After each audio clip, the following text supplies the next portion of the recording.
السلام عليكم ورحمة الله.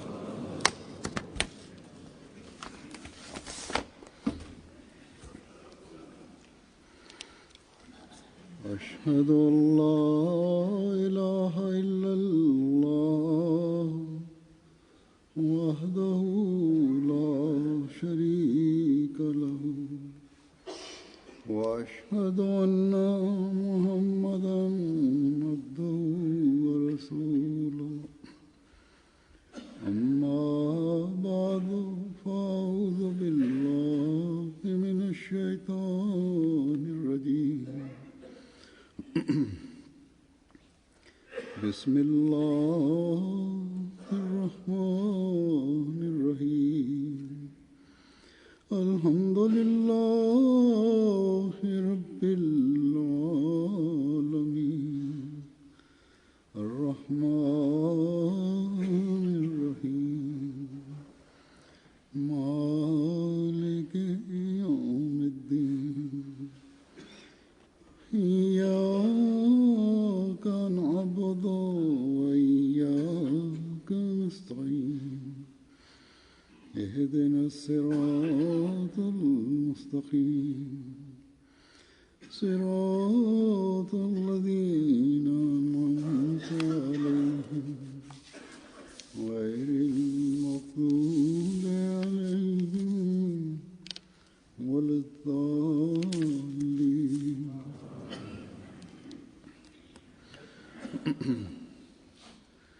Allah Ta'ala Allahu i Madhërisëm mbron edhe fëmijët e të dashurve të tij, të atyre që tregohen të qëndrueshëm në veprat e mira, madje edhe fëmijët e fëmijëve të tyre, dhe u jep pamas, me kusht që edhe fëmijët të vijojnë me qëndrueshmëri veprat e mira.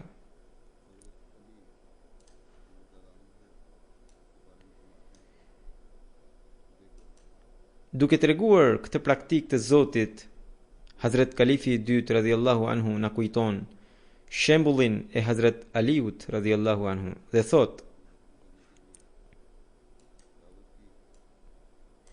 Shikoni se kur i dërguari Allahut sallallahu alaihi wasallam në fillim të periudhës profetike të tij ftoi fisin e tij për t'u dhënë mesazhin e Islamit, shtroi një vakt buke.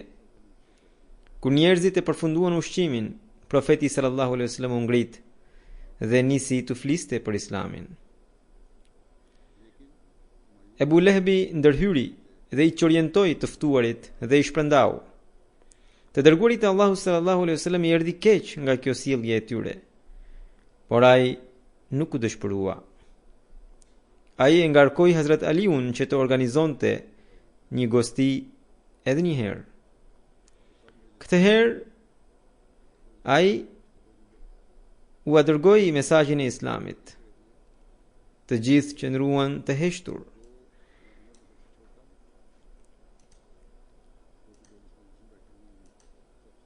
Më në fund, pra kur askush nuk foli, Hazret Aliu u qua dhe tha: edhe pse jam i vogël në mosh nga të gjithë të pranishmit këtu, por jam gati ta mbështes profetin në misionin e tij dhe betohem se do ta mbështes gjithmonë. Pas kësaj, në Mekë filloi një kundërshtim i ashpër, i cili arriti edhe kulmin e vet. Aq sa që të dërguarit e Allahut sallallahu alaihi wasallam i u desh të mërgonte. Edhe atëherë, Zoti i Madhërisëm pikrisht Hazret Aliut i dha mundësi të bënte një sakrificë madhore. I dërguari Allahu sallallahu alaihi wasallam e porositi Aliun radhiyallahu anhu të shtrihe në shtratin e tij në mënyrë që armiku të kuptoje se ai është në shtëpi. Atëherë Hazret Aliu nuk i tha: "O i dërguari i Allahut, armiqt e kanë rrethuar shtëpinë dhe sapo të gdhihet ka mundësi që të më vrasin." Përkundrazi, ai u shtri pa ngurim në shtratin e profetit sallallahu alaihi wasallam. Në mëngjes, kur mohuesit e pan Aliun, e rahën keqas. Por deri atëherë profeti sallallahu alaihi wasallam kishte mërguar. Se sa shumë do ta bekonte Zoti i Madhërisëm Hazrat Aliun më vonë, ai nuk e dinte. Madje ai këtë vepër nuk e kishte bërë për të marrë në një bekim apozit nga Zoti, por vetëm për shkak të dashurisë së madhe që kishte ndaj të dërguarit të Allahut sallallahu alaihi wasallam dhe për të fituar pëlqimin e Zotit të Madhërisëm.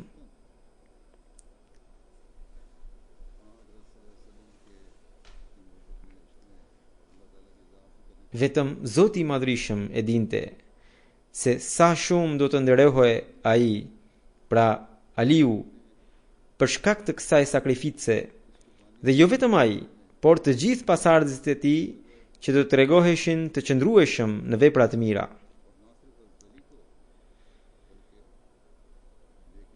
Bekimi i parë që i erdhi Hazrat Aliut ishte që ai u bë dhëndër i profetit sallallahu alaihi wasallam, dhe pastaj profeti sallallahu alaihi wasallam e lavdëroi Aliun radhiyallahu anhu në raste të ndryshme për veprat e tij të ndryshme. Njëherë, kur i dërguari i Allahut sallallahu alaihi wasallam do të udhëtonte diku për një betejë, ai Aliun e porositi të qëndronte në Medinë.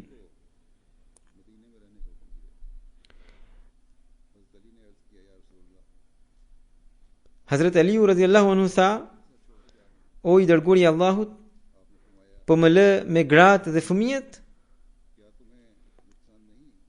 "A nuk do të doje, o Ali," ju përgjigj profeti sallallahu alaihi wasallam, "që me mua të kesh raportin që ka pasur Haruni me Musain?"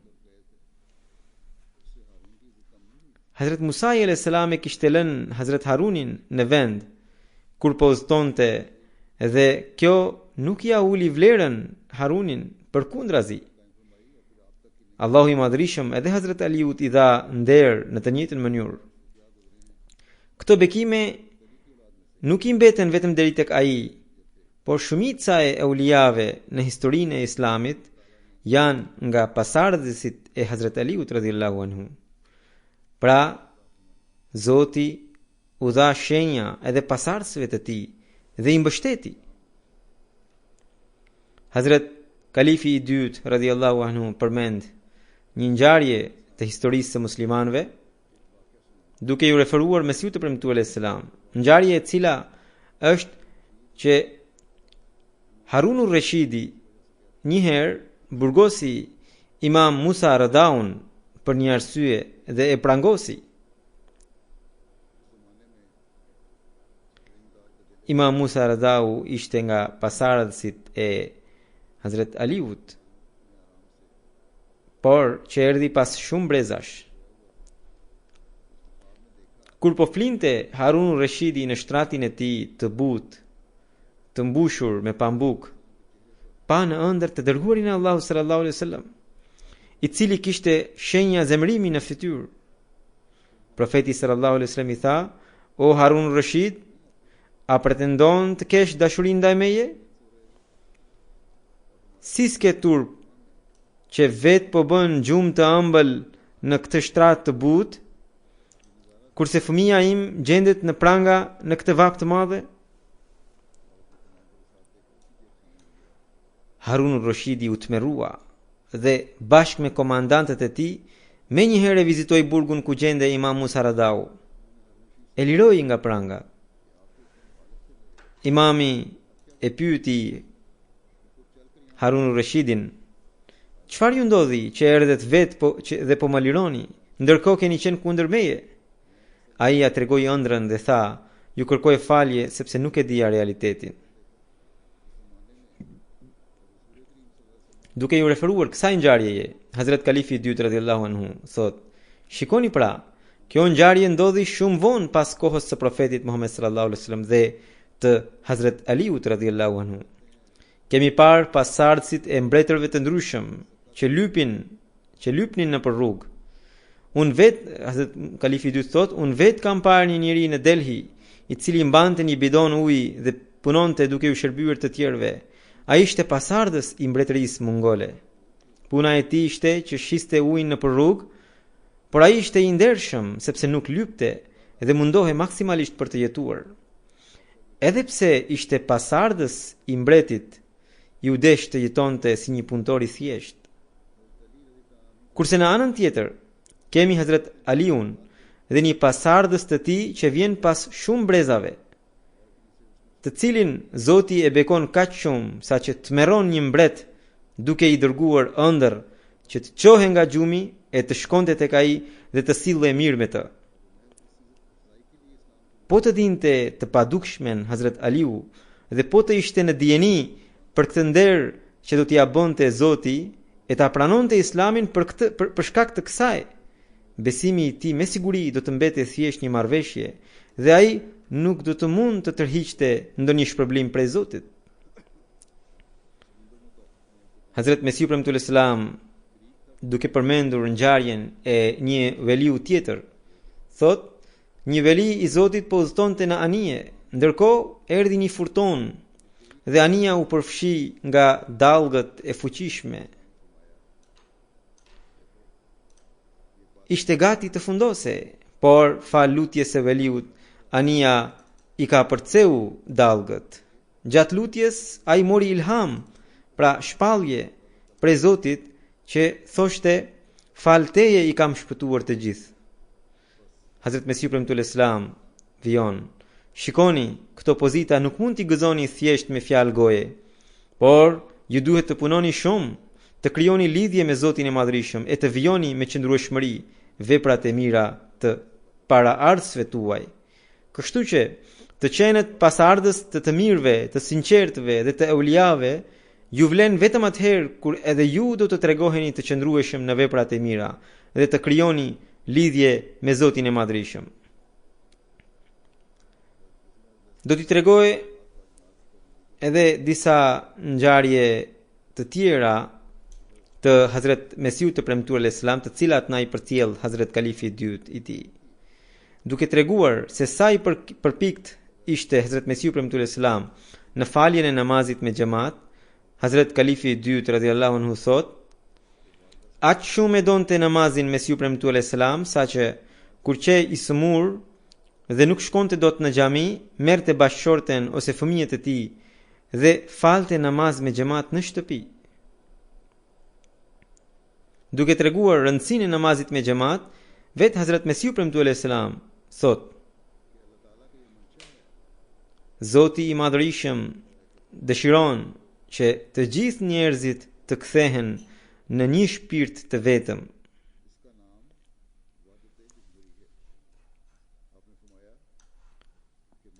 Kjo quhet njësi kolektive. Feja, ai thot, feja synon që të gjithë njerëzit të lidhen me një pe në një njësi kolektive, sikur kokra të spihe. Feja është ajo që i mbledh të gjithë, duke i kthyer ata në një trup. Namazet me xhamat pikrisht këtë njësi e krijojnë, në mënyrë që të gjithë namaz falsit të llogariten si një trup i vetëm. Edhe porosia për të qëndruar bashkë me njëri tjetrin në namaz erdhi në mënyrë që ai që ka shumë dritë t'ia transmetoj tjetrit që është më i dobët dhe ta forcoj atë. Pra, namaz falsit fitojnë forcë nga njëri tjetri. Për ta vendosur këtë njësi kolektive, Zoti i Madhërisëm porositi që të gjithë njerëzit e lagjës t'i falin me xhamat namazet e 5 vakteve në xhamin e lagjës, në mënyrë që ata të shkëmbejnë virtytet e njëri tjetrit. Nga bashkimi i dritave të ndriçojnë e ta forcojnë të dobtin dhe njerëzit të fitojnë dashuri për njëri tjetrin duke u njohur me njëri tjetrin. Njohja është një gjë shumë e mirë, sepse kjo ju shton dashurinë, e cila është baza e njohshmërisë. Në këtë aspekt, edhe ne duhet të mbrojmë namazet tona dhe të hymë në xhami me synimin që gjithë së bashku, duke u bërë një trup i vetëm, të falim namazet të pranueshme e të fitojmë pëlqimin e Zotit të Madhërisëm.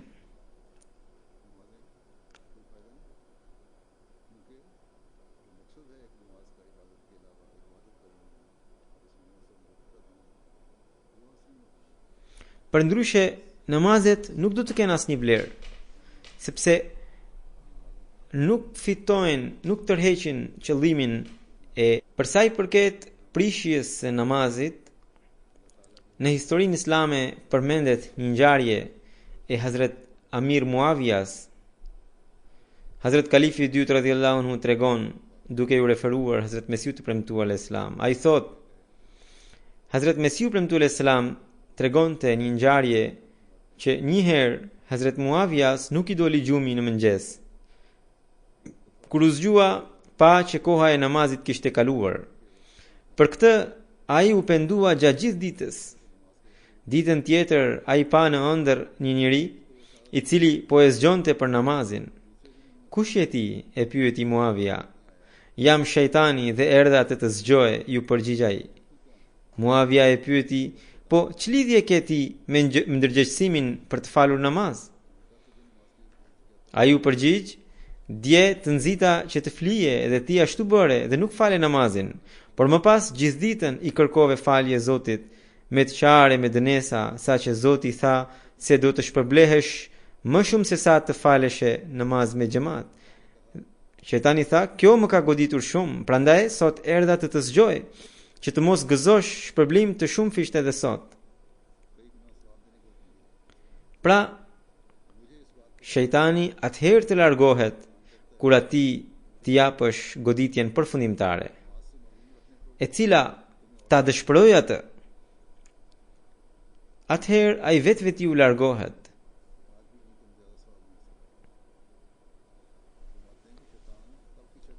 Pra,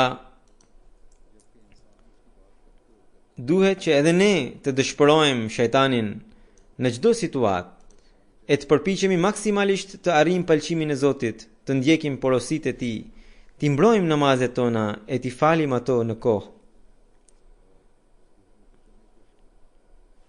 Disa njerëz nganjëherë nxitojnë të krijojnë mendimin e tyre për një çështje të caktuar pa u thelluar në të. Dhe për shkak të tyre, disa njerëz që kanë natyrë të dobët rrëshqasin. Hazret Kalifi i dytë radhiyallahu anhu thot,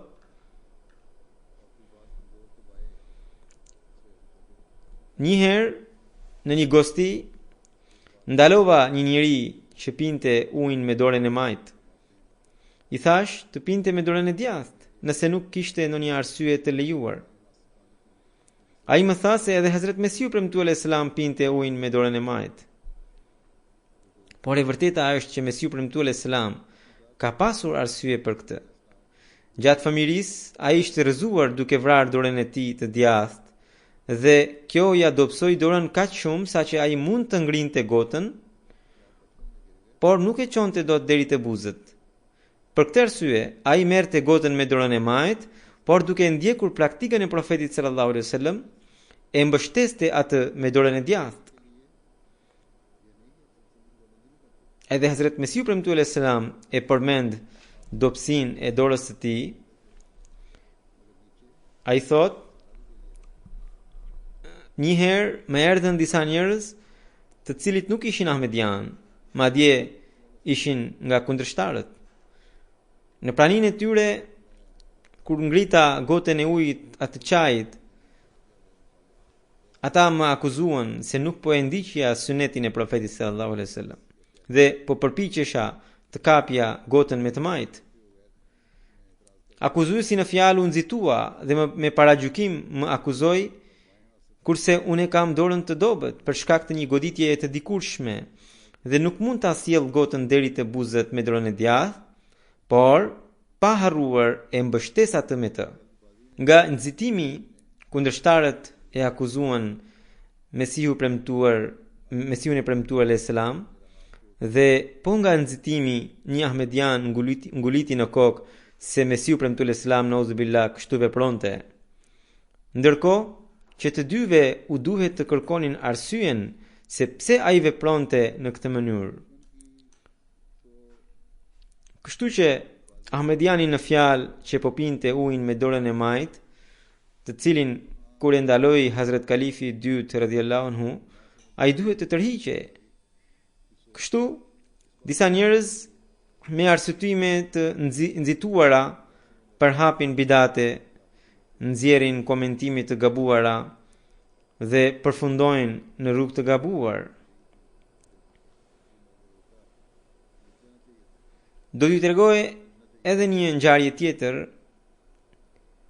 e cila lidhet me mbështetjen që duhet të ketë besimtari tek Allahu i Madhërisëm. Duke ju referuar Mesiut e Premtuar Islam, Hazrat Kalifi i dytë radhiyallahu anhu e përmend këtë ngjarje. Ai thot, kam dëgjuar shumë herë një ngjarje nga Hazrat Mesiu Premtuar Islam, që është sultan Abdul Hamid Khanit të Turqisë, i cili më vonë u zgradua. Mesiu Premtuar Islam thoshte se i pëlqente shumë një fjalë që kishte thënë ai. Kur ju desh të luftonte kundër Greqisë, vezirët e tij dhanë arsye të ndryshme për të mos luftuar. Pra, sultani donte të luftonte, por vezirët e tij nuk e donin një gjë të tillë. Një herë, kur vezirët i jepnin raport sultanit duke thënë se edhe kjo është në gatishmëri, edhe kjo është në gatishmëri e me radhë, i përmendën një aspekt të rëndësishëm dhe rreth tij thanë se vetëm ajo pikë është e dobët, pikë e cila kërkonte zgjidhje për të nisur luftën.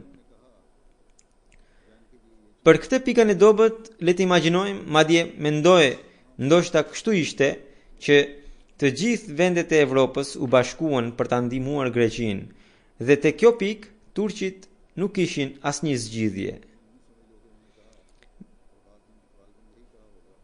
Mesiu Premtuar Islam thoshte se kur vezirët ja dhanë mendimin e tyre dhe duke treguar vështirësitë i thanë se nuk kemi zgjidhje për filan çështje, sultani ju përgjigj, duhet t'i lëmë një hapësirë edhe Zotit.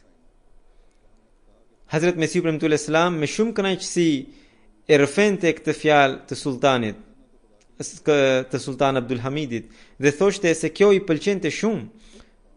Kështu, në përpjekjet e tij, besimtari duhet t'i lërë një hapësirë edhe Zotit të Madhërisëm.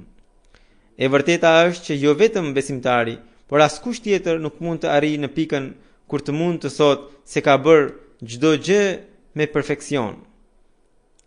Nëse dikush thotë se mund të bëjë punën e tij në një mënyrë aq të përsosur, saqë të mos ketë asnjë mangësi, ai bën marrëzi. Po ashtu, marrëzia është edhe ajo që ti lësh pas dore mjetet që janë të nevojshme për të realizuar një punë të caktuar.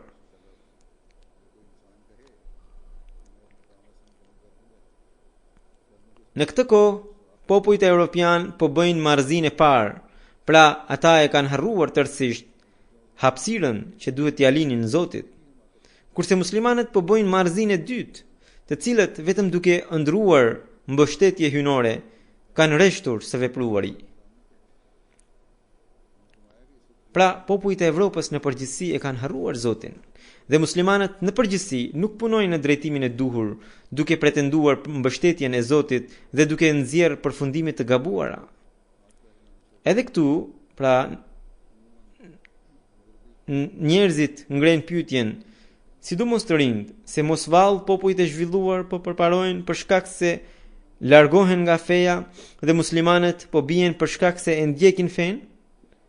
Por e vërteta është që përgjithsisht muslimanët e kanë humbur ndikimin e tyre për shkak të mos veprimit dhe për shkak të konceptit të gabuar të pasurit të mbështetjes hynore, madje kanë një qasje të gabuar thuajse në çdo çështje.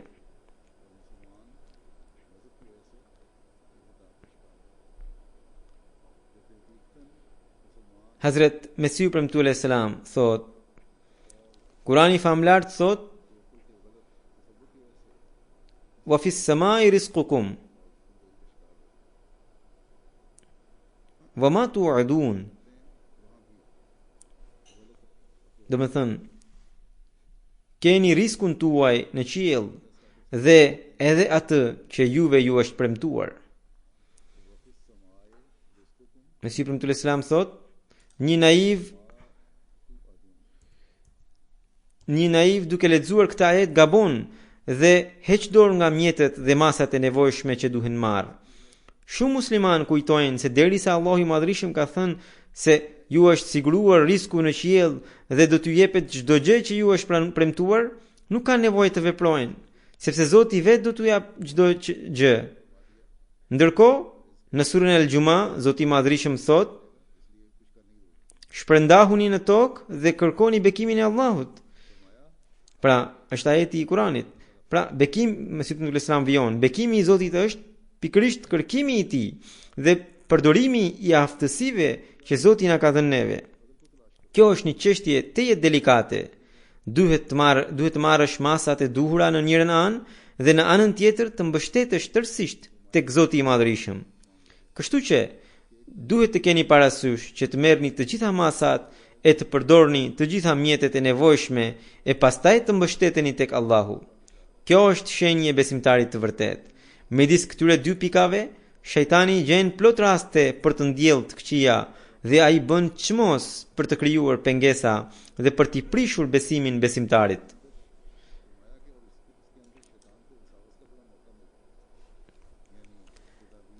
Këtë aspekt ju nuk duhet ta harroni, thot Mesiu premtues Islam. Disa njerëz humbin rrugën dhe fillojnë t'i adhurojnë mjetet, kurse disa të tjerë i quajnë të panevojshme aftësitë që u ka lënë Zoti i Madhrishëm.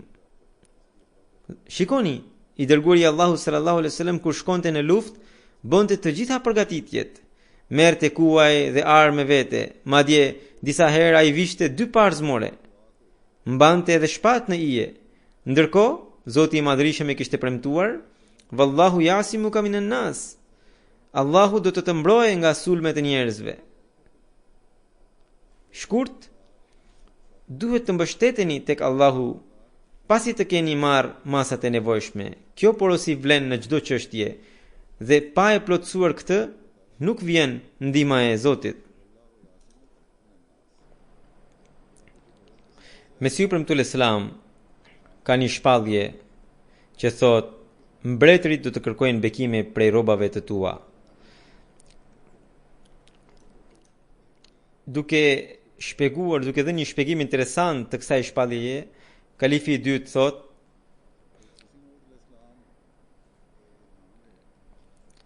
Zoti i Madhrishëm vet i dha shpallje Mesiut të premtues Islam që mbretërit do të kërkojnë bekime prej robave të tua. Kur do të vijë ajo kohë, kur do të ndodh një gjë e tillë që mbretërit të kërkojnë bekime prej robave të Mesiut të premtues Islam, cilët naiv do të jenë ata? Kalifi i dytë u drejtohet të pranishmëve, cilët naiv do të jenë ata që nuk do të kërkojnë bekime prej jush? Robat janë gjëra jo të gjalla, ndërsa ju jeni të gjallë. Para kalifit të dytë me siguri duhet të kenë qenë sahabët e tij, sahabët e Mesiut premtuar, fëmijët e sahabëve e kështu me radhë. Pra thot që robat janë jo të gjalla, ndërsa ju jeni të gjallë. Kur do të vijë koha kur mbretërit do të kërkojnë bekime prej robave të Mesiut të premtuar, atëherë sahabët e tij, tabeinët edhe fëmijët e tabeinëve gjithashtu do të kërkohen për shkak të bekimeve të tyre. A nuk keni parë Imam Abu Hanifën, i cili ka ardhur shumë vonë pas Muhamedit sallallahu alaihi wasallam, por mbreti i Bagdadit kërkonte bekime prej tij, jo vetëm prej tij, por edhe nga prej nxënësve të tij. Prandaj, edhe ju lutuni shumë Zotit të Madhrishëm që kur të gëzoni fuqinë, të mos bëheni të padrejtë. Dhe kjo dashuria ndaj paqes që ekziston sot të mos jetë thjesht për shkak se është e detyrueshme për ju, por në të vërtetë edhe në të ardhmen kështu duhet të jetë sjellja juaj. Nëse do të bëheni mizor kur të gëzoni fuqinë, atëherë kjo butësia që e keni sot do të quhet e pavlerë, sepse Zoti do t'ju thotë: ju nuk mund të kruanit atëherë kur nuk patët thonjë, ndërsa tani ju keni thonjë, keni filluar të kruani. Prandaj, duke qenë të gëzuar, vazhdoni edhe të kërkoni falje Zotit. Kjo është shumë e rëndësishme. Sot ne po bëjmë fjalën për paqe e dashuri, por kur do të vi koha kur mbretërit do të futen në Islam, edhe atëherë e njëjta duhet të jetë sjellja jonë. Në të njëjtën mënyrë duhet ta përhapim dashurinë. Përndryshe do të quhet se kjo sjellja e sotme do të quhet e detyrueshme. Kalifi i dytë thotë se nuk është e largët kur do të përmbushet shpallja e Mesihut të premtuar që mbretërit do të kërkojnë bekime prej robave të tij. Mbretërit me siguri po përfundojnë ngadalë, por edhe presidentët dhe krerët e shteteve gjithashtu janë një lloj mbretër. Edhe ata, për shembull, kur presidenti i Rusisë do të futet në Islam, ai do të kërkojë bekime prej robave të tij. Por ai do të kërkojë bekime prej robave të tij atëherë kur ju do të kërkoni bekime prej librave të Mesihut të premtuar alayhis salam. Kjo është ajo lidhje që bën Hazrat Kalifi i dytë. Thotë që ju që jeni Ahmedian, sahabët e tij, tabeinët, tabeinët, do të gëzoni kohën kur mbretërit do të kërkojnë bekime prej robave të Mesihut të premtuar alayhis salam, atëherë kur ju do të kërkoni bekime prej librave të Mesihut të premtuar alayhis salam, kur të fitoni dijen që ka sjell ai, kur ta përhapni dijen që ai ka sjell. Atëherë Zoti i Madhrishëm vetë do të krijojë rrethanat që do të vinë njerëzit e fuqishëm në xhamat, të cilët do të kërkojnë bekime prej robave të Mesihut premtuar alayhis salam, sepse do të përhapet mesazhi i Ahmediatit. Ai gjithashtu tha, duke u drejtuar Anxhumanit, që relikët që ka lënë Mesihu premtuar alayhis salam duhet të krijohen rrethana, duhet të krijohen mundësi që ato të sigurohen. Në fakt në Kadian po bëhet një punë e madhe për këtë. Kështu që edhe kalifi i dytë në kohën e tij i tërhoqi vëmendjen Anxhumanit që t'i mbrojnë veshjet dhe trashëgimin e Mesihut të premtuar alayhis salam. Ai tha që duhet të kërkojmë specialistë dhe shkencëtar të cilët të mendojnë se si mund të mbrohen veshjet e Mesihut të premtuar alayhis salam. A duhet t'i vendosim në xhamat që ato të qëndrojnë qindra vite, ose t'i dërgojmë ato në vende si Amerikë ose Gjetë ku të mos i ha krimbi, në mënyrë që pasardhësit të mund t'i gjejnë ato, të mund t'i shikojnë ato. Pastaj, duke treguar një ngjarje, Hazrat Kalifi i dytë thotë që Mesihu premtuar alayhis salam kishte dëshirë, edhe e ëma thotë nëna jon kishte dëshirë që unaza e alayhis salahut të kisha unë, sepse isha djali i madh. Por ne ishim 3 fëmijë, edhe Mesihu premtuar alayhis salam kishte lënë 3 unaza. Dhe nëna jon hodhi short dhe çuditërisht të 3 herët unaza e alayhis salahut më ra mua, pra unaza që thot a nuk i mjafton Zoti robit të vet. Ndërsa unaza tjetër e cila thoshte se Zoti të ka mbjell dhe të ka fuqizuar, i erdhi Mirza Bashir Ahmedit, ndërsa unaza e fundit, të cilën Mesihu premtuar alayhis salam kishte vënë në ditët e fundit, e cila thoshte Mola bas, do të thënë o Zot mjafton, i ra djalit tjetër Mirza Sharif Ahmedit.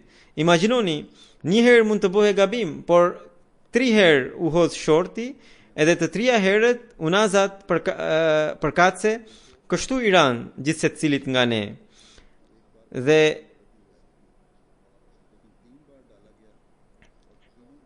Hazrat Kalifi dytë thotë se unë kisha bërë një jetë që unazën e alayhis salahut t'i jepja xhamatit.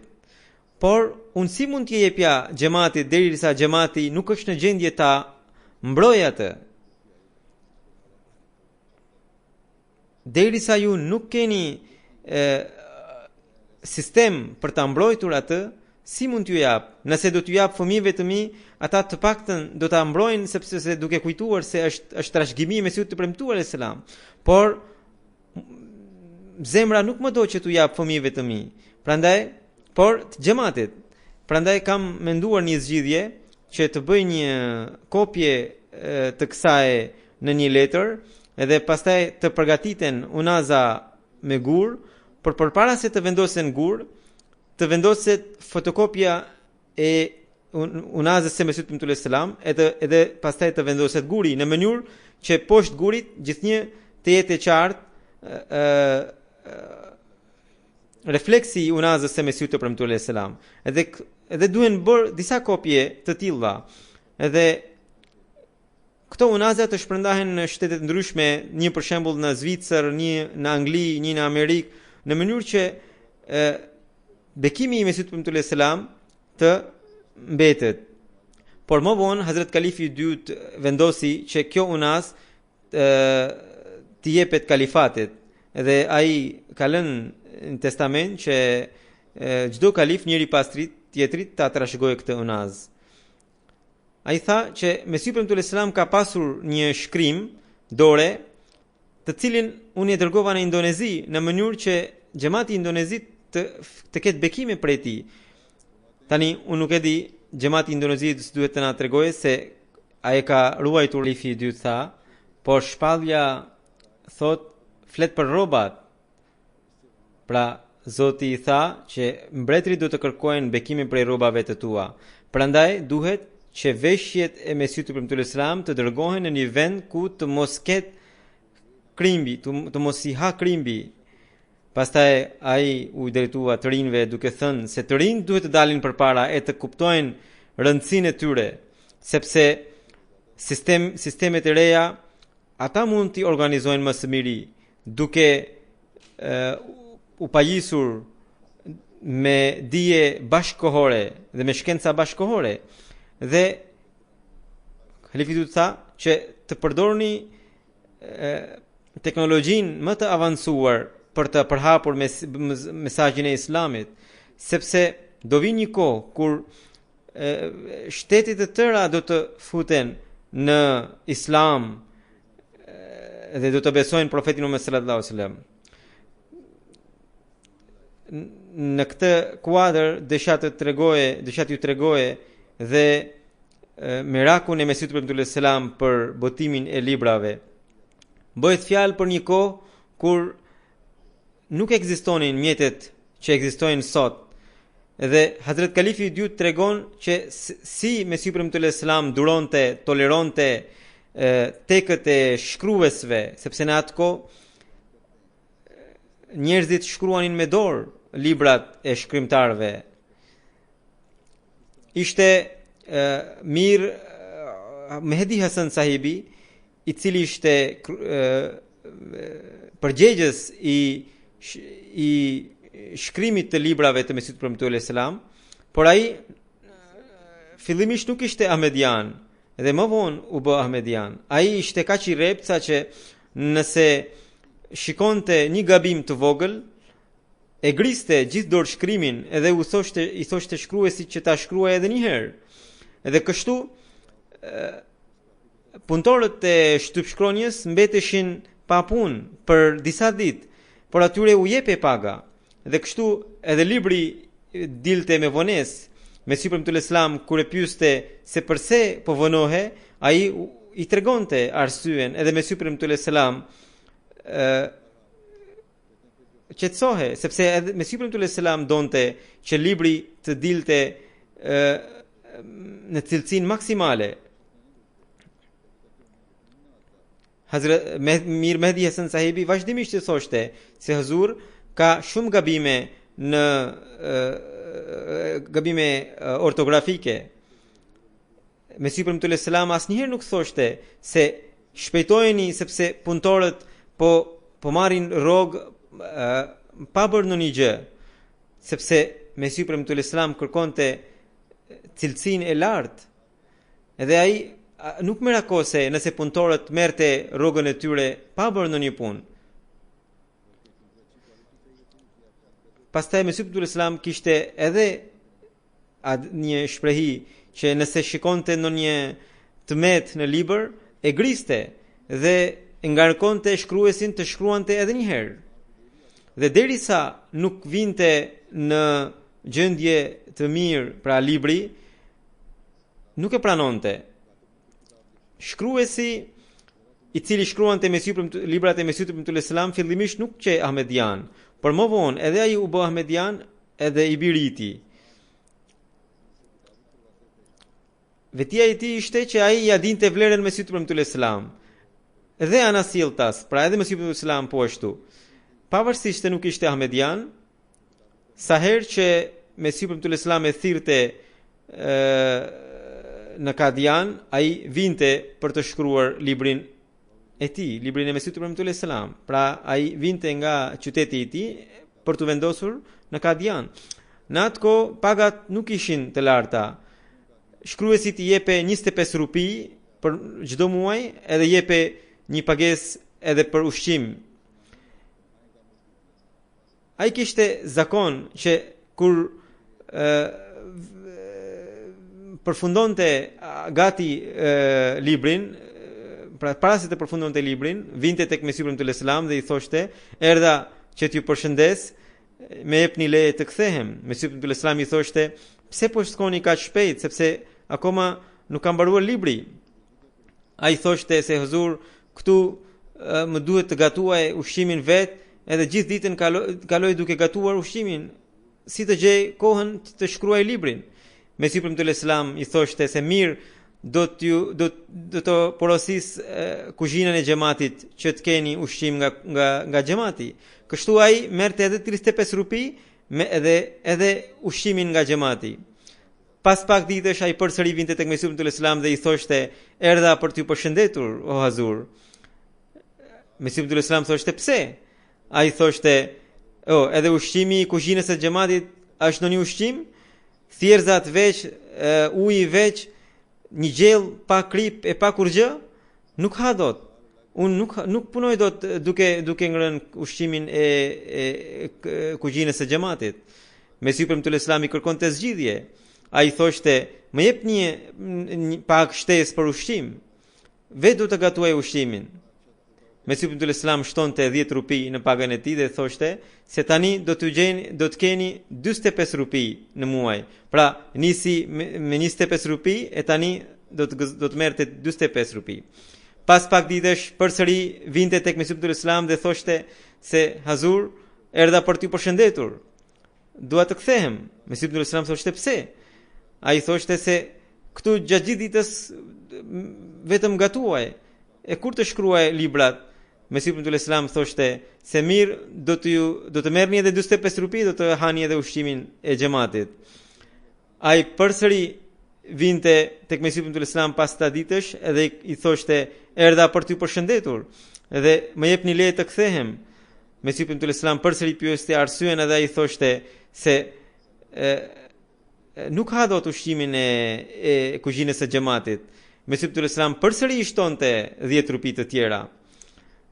Shkruesi kishte mësuar edhe djalit, sepse ai e dinte natyrën e Mesiut premtull Islam. I kishte mësuar djalit që do të vi pas teje me dajak dhe ti duhet të shkosh në dhomën e Mesiut premtull Islam duke bërtitur. Dhe ai kështu bënte. Djali i tij vinte me vrap tek në dhomën e Mesiut premtull Islam duke bërtitur: "Më vrau."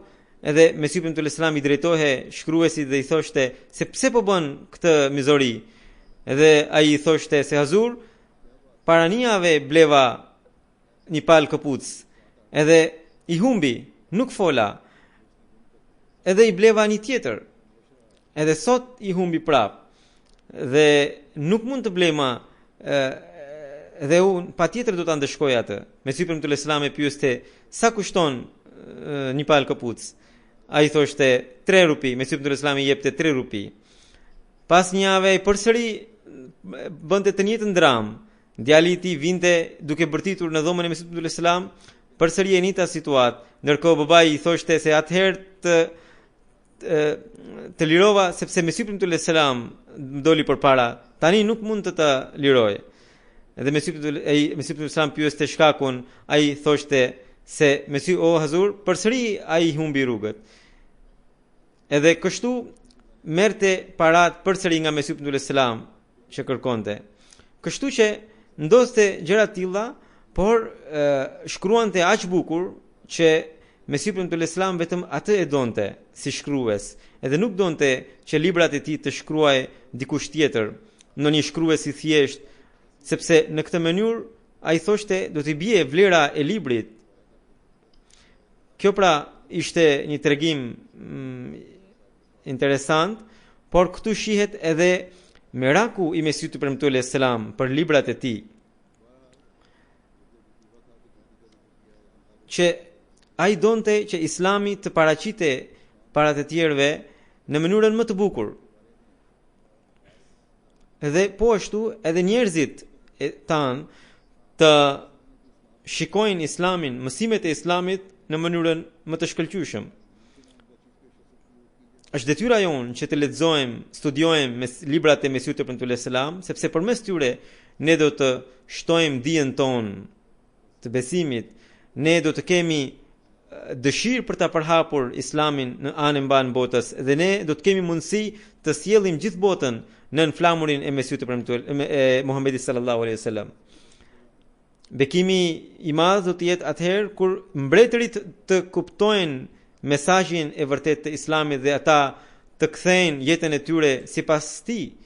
Përndryshe, shumica e mbretërve musliman, madje duhet të them të gjithë, punojnë kundër mësimeve të Islamit. Ata në fytyrë kanë emrin e Islamit, por zemrat janë ngjitur pas interesave vetjake. Ata bojnë mizori. Kështu që kur përmes Mesihut premtuar alayhis salam do të përhapet Islami dhe përmes tij dhe njerëzit do të kërkojnë bekime prej rrobave të tij, edhe mbretërit që do të hyjnë në Islam do të hyjnë duke kuptuar realitetin e Islamit. Ky është bekimi I vërtet. Ky do të jetë bekimi I vërtet dhe për këtë ne duhet ja dim vlerën e mësimeve të Mesihut premtuar alayhis salam. Të rinjt duhet të shqetësohen, duhet të mundohen në këtë aspekt, vetëm atëherë ata do të gëzojnë kohën kur mbretërit do të kërkojnë bekime prej rrobave të Mesihut premtuar alayhis salam. Vetëm atëherë ne do të arrijmë nivelin e lartë të përhapjes së mesazhit të Islamit. Allahu na mundsoft të kuptojmë realitetin, rëndësinë e kësaj pike. Pas namazit të xhumas do të udhëheq 3 xhenaze, 2 prej tyre janë të pranishme dhe një është ghaib. Xhenazja e parë është e ndjerit Chaudhry Abdulaziz Dogari, I cili jetonte këtu prej pak kohësh nga Coventry, ndroi jetë më 11 janar në moshën 87 vjeçare. Inna lillahi wa inna ilaihi rajiun. Ai ishte I biri I sahabit të Mesihut alayhis salam, të quajtur Masr Chiraghdin.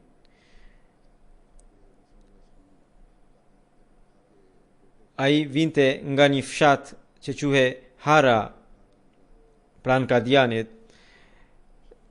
Babai I tij ka pasur mundësinë të ishte bashkohës I Hazret Mirza Bashir Ahmed Sahibit, edhe ishin shkolluar bashkë të dy.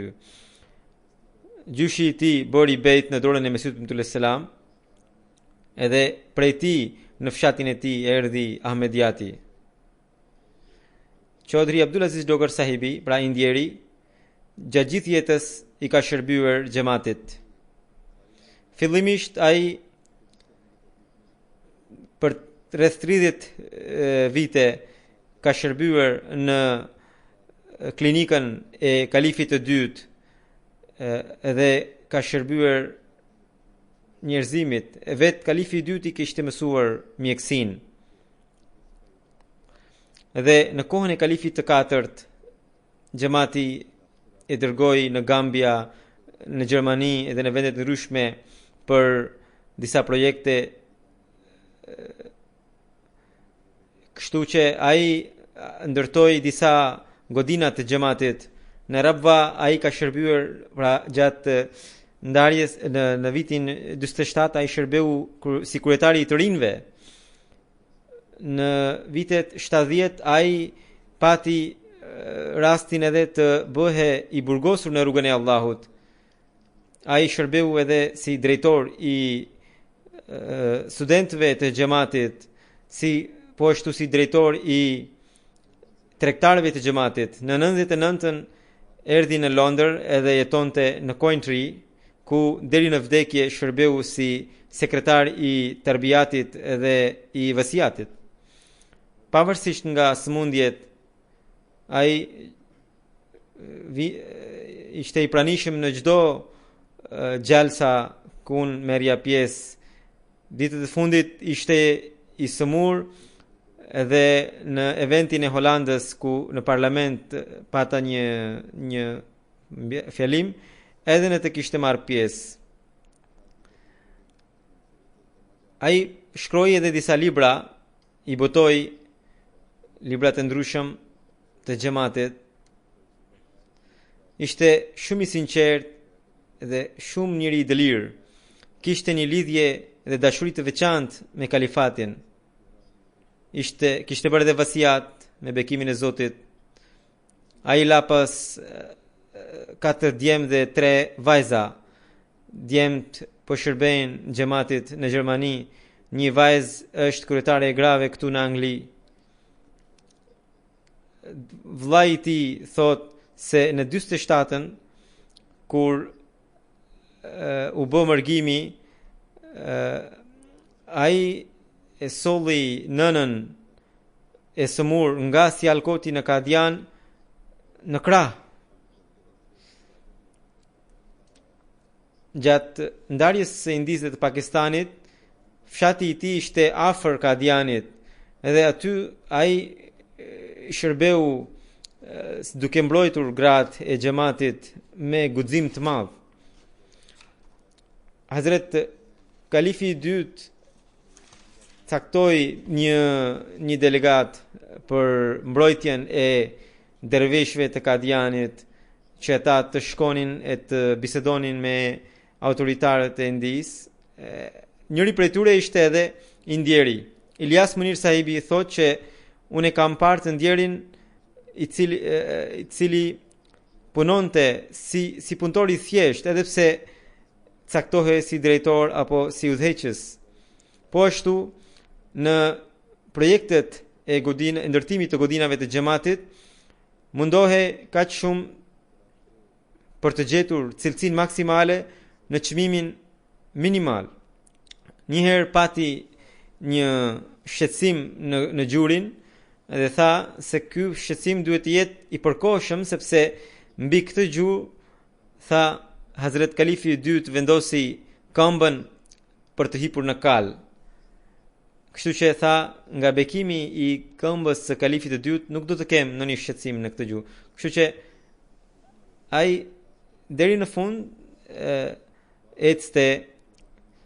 Gjatë jetës së tij ai pati edhe disa sprova, disa vështirësi, por me bekimin e Zotit kaloi kohën me shumë besnikëri dhe mbrojti besimin. Allahu e falt dhe e mëshiroft dhe e pranoft në grupin e të dashurve të tij. Edhe fëmijëve të tij u jep mundësi të tregohen besnikëri. Gjenazja e dytë është Iqbal Nasim Azmat Bhat Sahibas, e cila ishte bashortja e Ghulam Sarwar Bhat Sahibit, i qëndroi jetë me 13 janar në moshën 94 vjeçare, në lillahi wa inna ilaihi rajiun. Ajo ishte vajza e sahabit të Mesihut sallallahu alaihi wasallam dhe një sahabe të Mesihut sallallahu alaihi wasallam, për të cilën Mesihu ibn Islam kishte shkruar një vjersh që është një ditë do të paraqitesh, do të asgjësosh, do të paraqitesh tek Zoti, është një vjersh që Mesihu ibn Islam. E ndjera ishte shumë e sinqert, shumë e dashur dhe kishte bërë edhe vasiat, edhe kishte dashuri të veçantë edhe ndaj kalifatit, kishte bërë edhe vasiat, siç u thash. Ajo ka lënë pas 3 djem dhe 2 vajza. Një djalë i tij është Afzal Bhat sahibi, i cili është amiri rajonal, Allahu e mëshiroft edhe atë, ndërsa është edhe një gjenaze e ghaib që është e ndjerës Sidika sahibës, e cila ishte bashortja e Qurayshi Muhammad Shafi Abed sahibit, që ka qenë dervesh i Kadianit. Ajo ndroi më 6 janar të këtij viti, pas një sëmundje të gjatë në moshën 89 vjeçare. Inna lillahi wa inna ilaihi raji'un. Pas martesës shumë shpejt u bë ndarja e ndisë të Pakistanit. Ajo mërgoi në Pakistan, por shumë shpejt u kthye në Kadian për të bashkëtuar me bashorten me thjeshtësi të madhe. Ishte shumë durimtare edhe mbështete vetëm tek Allahu i Madhrishëm. Kishte bërë dhe vasiat, pavarësisht se nuk kishin mjete të mjaftueshme financiare, ajo gjithnjë merrte pjesë në sakrificat financiare, falte rregullisht namazin e tahajjudit dhe fëmijëve të lagjës u mësonte Kur'anin. Ajo ka 2 djem dhe 5 vajza. Një djalë i tij Qurayshi Afzal sahibi është naib naziri Shaat, dhe një tjetër Qurayshi Muhammad Rahmatullah sahibi është auditor, dhe një dhëndër i tij është misionar, ndërsa një tjetër dhëndër është po ashtu misionar në Pakistan. Allahu ja ngrit nivelet në xhenet edhe fëmijëve të tij u jep mundësi të shërbejnë xhamatit. Alhamdulillah, nahmaduhu wa nasta'inuhu wa nastaghfiruh wa nu'minu bihi wa natawakkalu alayhi wa na'udhu billahi min shururi anfusina wa min sayyiati a'malina. من يهده الله فلا مضل له ومن يضلل فلا هادي له ونشهد أن لا إله إلا الله ونشهد أن محمدا عبده ورسوله. عباد الله رحمكم الله، إن الله يأمر بالعدل والإحسان وإيتاء ذي القربى وينهى عن الفحشاء والمنكر والبغي يعظكم لعلكم تذكرون. اذكروا الله يذكركم وادعوه يستجب لكم ولذكر الله أكبر.